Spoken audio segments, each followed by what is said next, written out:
Hello,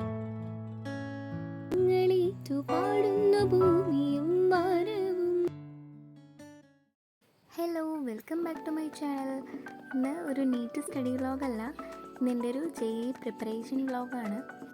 ഞാൻ JEE എക്സ്പീരിയൻസിന് വേണ്ടിയിട്ട് എഴുതിയതാണ്. ഓൾറെഡി നമ്മൾ ഫിസിക്സും കെമിസ്ട്രി എല്ലാം പഠിക്കുന്നുണ്ടല്ലോ. കാര്യമായിട്ടൊന്നും പ്രിപ്പയർ ചെയ്തിട്ടുണ്ടായിരുന്നില്ല, പക്ഷെ അന്നത്തെ ദിവസം ഞാൻ ചെയ്ത കാര്യങ്ങളും ഒപ്പം തന്നെ ജസ്റ്റ് അതിൻ്റെ പ്രൊസീജിയേഴ്സും കാര്യങ്ങളെല്ലാം പറയുന്നുണ്ട്. താങ്ക് യു സോ മച്ച് എൻ്റെ സ്ഥിരം വ്യൂവേഴ്സിനോടാണ്. ബിക്കോസ് വീഡിയോസിനിടയിൽ ചെറിയ ചെറിയ ഗ്യാപ്പുകൾ ഉണ്ടെങ്കിലും അവരുടെ സപ്പോർട്ട് പറയാതിരിക്കാൻ വയ്യ. നിങ്ങളുടെ സജഷൻസും കാര്യങ്ങളെല്ലാം അനുസരിച്ചിട്ട് പറ്റുന്ന പോലെയൊക്കെ വീഡിയോസ് ചെയ്യാം കേട്ടോ. അപ്പോൾ അങ്ങനെ നമ്മുടെ ഡേ സ്റ്റാർട്ട് ചെയ്യുന്നത് 7 മണിക്കാണ്. ആസ് യൂഷ്വൽ ഞാൻ എക്സാമിൻ ഡേ ആയതുകൊണ്ട് നേരത്തെ എണീക്കാനൊന്നും ശ്രമിച്ചില്ല.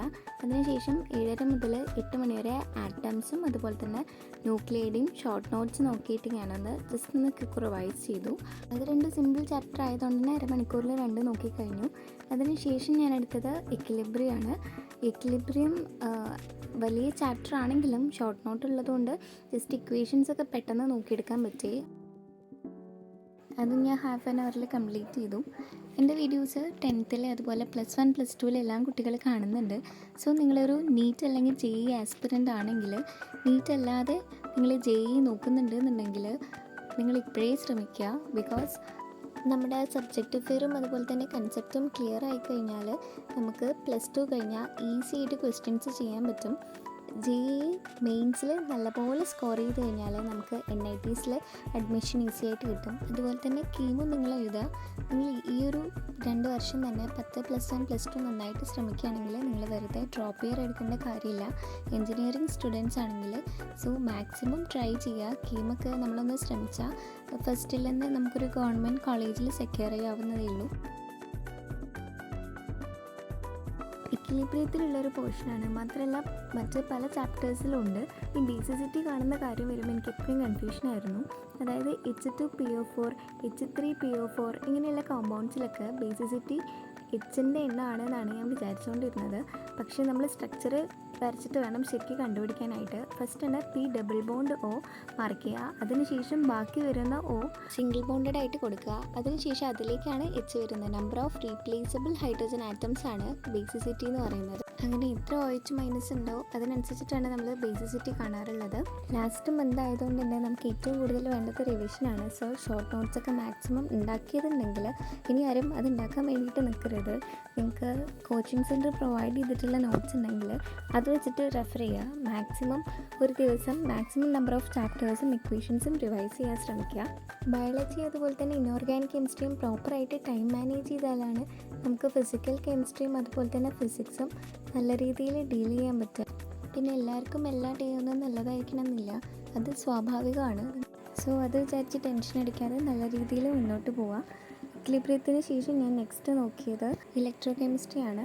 ഇലക്ട്രോ കെമിസ്ട്രിയിൽ ബാറ്ററിയുടെ പോർഷൻ ആണ് എനിക്ക് കുറച്ച് നോക്കാനുള്ളത്. ടെക്സ്റ്റ് എപ്പോഴും വായിച്ചു കഴിഞ്ഞാൽ മറന്നു പോകുന്നത് ആ ഭാഗത്തുള്ള ഇക്വേഷൻസും കാര്യങ്ങളൊക്കെയാണ്. അതിൻ്റെ എന്തെങ്കിലും ഒരു നോട്ട് ഉണ്ടാക്കിയിട്ട് ഇനി വരുന്ന ദിവസങ്ങളിൽ ഡെയിലി റിവൈസ് ചെയ്യണമെന്ന് വിചാരിക്കുന്നു. JEE ആയതുകൊണ്ട് തന്നെ അന്നത്തെ ദിവസം ഒരു ടെൻഷനും ഇല്ലാതെയാണ് ഞാൻ എക്സാമിന് പോയത്. മാത്രമല്ല കാര്യമായിട്ടൊരു പ്രിപ്പറേഷനും ഉണ്ടായിരുന്നില്ല. പക്ഷേ എക്സാം എഴുതിയപ്പോൾ എനിക്ക് തോന്നി കേട്ടോ, കുറച്ചെന്തെങ്കിലും നോക്കി പോയിട്ടുണ്ടായിരുന്നെങ്കിൽ എക്സാം ഒന്നുകൂടെ ഈസി ആയിട്ട് എഴുതായിരുന്നു. ഇലക്ട്രോ കെമിസ്ട്രിയുടെ ഷോർട്ട് നോട്ട്സ് ഉണ്ടാക്കുന്ന സമയത്ത് നിങ്ങൾ ആനോഡും കാഥോഡും അതുപോലെ തന്നെ ഓവറോൾ റിയാക്ഷൻസും സെപ്പറേറ്റ് എഴുതി പഠിക്കുക. പിന്നെ നിങ്ങളുടെ പ്രിപ്പറേഷൻസ് ഇതുവരെയായി, ടെൻഷനുണ്ടോ, എല്ലാം കവറായോ എന്നുള്ളതൊക്കെ കമൻസിൽ പറയണേ.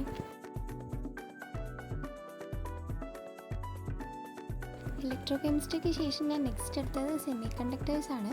സെമി കണ്ടക്ടേഴ്സ് കമ്പാരിറ്റീവ്ലി സിമ്പിൾ ചാപ്റ്ററാണ്. അതിൽ എനിക്ക് ഏറ്റവും ഇഷ്ടമുള്ള ഭാഗമാണ് ലോജിക് ഗേറ്റ്സ് എന്ന് പറയുന്നത്.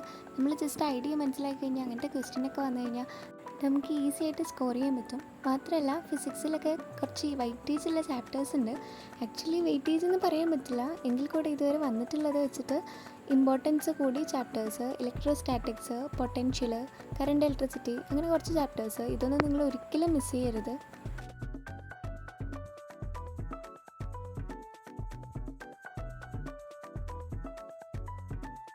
നമ്മുടെ ടെലഗ്രാം ചാനലിൽ നമ്മൾ 1-2 ചലഞ്ച് വെച്ചിട്ടുണ്ടായിരുന്നു. അതിൽ പലരും ചലഞ്ചിൻ്റെ കൂടെ തന്നെ അത് കംപ്ലീറ്റ് ചെയ്തപ്പോൾ എനിക്ക് ഭയങ്കര സന്തോഷമായി. നെക്സ്റ്റ് ഡേ മുതൽ നമുക്ക് ചലഞ്ചസൊക്കെ സ്റ്റാർട്ട് ചെയ്യണം.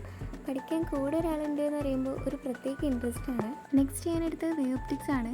എനിക്കിങ്ങനെ ഒരുപാട് കളറൊക്കെ യൂസ് ചെയ്തിട്ടുള്ള ഷോർട്ട് നോട്ട്സ് വായിക്കാൻ ഭയങ്കര ഇഷ്ടമാണ്. അതുപോലെ തന്നെ വായിച്ചു കഴിയുമ്പോൾ ഭയങ്കര സാറ്റിസ്ഫാക്ഷനാണ്. ഇക്വേഷൻസ് എല്ലാം ഹൈലൈറ്റ് ചെയ്ത് നമുക്ക് പെട്ടെന്ന് തന്നെ മനസ്സിലാക്കാൻ പറ്റും. വേ ഒപ്റ്റിക്സ് അത്യാവശ്യം വലിയ ചാപ്റ്റർ ആയതുകൊണ്ട് തന്നെ കുറേയധികം കണ്ടൻസ് പഠിക്കാനുണ്ടായിരുന്നു. എത്ര വായിച്ചിട്ടും ആ ഒരു തൃപ്തി അങ്ങോട്ട് വന്നിട്ടുണ്ടായിരുന്നില്ല. പക്ഷെ അരമണിക്കൂറേ സമയം ഉണ്ടായിരുന്നുള്ളൂ. എൻ്റെ എക്സാം സെഷൻ ഉച്ചയ്ക്ക് ശേഷമായിരുന്നു. അതുകൊണ്ട് തന്നെ രാവിലെ കുറച്ച് നോക്കാൻ പറ്റി. 10 മണിയായപ്പോൾ ഞാൻ എൻ്റെ സ്റ്റഡീസ് എല്ലാം എൻഡ് ചെയ്തിട്ടുണ്ടായിരുന്നു. അതിനുശേഷം പിന്നെ പോകാനുള്ള തയ്യാറെടുപ്പിലായിരുന്നു. ഹാൾ ടിക്കറ്റിൽ നമ്മുടെ ഫോട്ടോയും അതുപോലെ തന്നെ ലെഫ്റ്റ് ഹാൻഡ് തമ്പ് ഇംപ്രഷനും റെഡിയാക്കാനുണ്ടായിരുന്നു. അതൊക്കെ ചെയ്ത ശേഷം ഉച്ച സമയത്താണ് ഞാൻ എൻ്റെ ജേർണി സ്റ്റാർട്ട് ചെയ്യുന്നത്. ഉച്ച സമയമായതുകൊണ്ട് തന്നെ നല്ല ചൂടുണ്ടായിരുന്നു. ഇപ്പോൾ സത്യം പറഞ്ഞാൽ പുറത്തിറങ്ങാൻ പറ്റാത്ത അവസ്ഥയാണ്. ഒന്ന് എക്സാമിനൊക്കെ പോയി വരുമ്പോഴേക്കും നമ്മൾ ആകെ ക്ഷീണിക്കും. ചൂട് അത്രയധികമാണ്. ജസ്റ്റ് ഒരു ആശ്വാസത്തിന് വേണ്ടിയിട്ട് ഞങ്ങളൊരു മുന്തിരി ജ്യൂസൊക്കെ കുടിച്ചിട്ടുണ്ടായിരുന്നു. ഞാനും കൂടെ മാമയാണ് ഉണ്ടായിരുന്നത്. അങ്ങനെ അതൊക്കെ കഴിഞ്ഞതിന് ശേഷം ഞങ്ങൾ സെൻറ്ററിലെത്തി.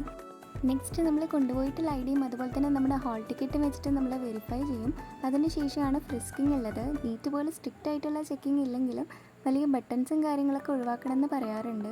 നെക്സ്റ്റ് നമ്മുടെ ഫോട്ടോയും അതുപോലെ തന്നെ തമ്പ് ഇംപ്രഷനും അവിടെ നിന്ന് എടുക്കും. അതിന് ശേഷമാണ് സീറ്റ് നമ്പർ നമുക്ക് അലോട്ട് ചെയ്യുന്നത്. ഈ പറഞ്ഞ പോലെ നമുക്കൊരു നമ്പർ എഴുതി തരും. ആ നമ്പറുള്ള കമ്പ്യൂട്ടറിൻ്റെ മുന്നിലാണ് നമ്മൾ ഇരിക്കുന്നത്. ഹാൾ ടിക്കറ്റിൽ നമ്മൾ ഈ കാണുന്ന പോലെ സെറ്റ് ചെയ്തിട്ട് കൊണ്ടുപോകും. അങ്ങനെ എക്സാമൊക്കെ കൂളായിട്ട് എഴുതിയിട്ടുണ്ടായിരുന്നു. അപ്പോൾ ഇത്രയാണ് ഇന്നത്തെ വ്ലോഗ്. നിങ്ങൾക്ക് എൻ്റെ വീഡിയോസൊക്കെ ഇഷ്ടപ്പെടുന്നുണ്ടെന്നുണ്ടെങ്കിൽ please subscribe to my channel. Thank you for watching.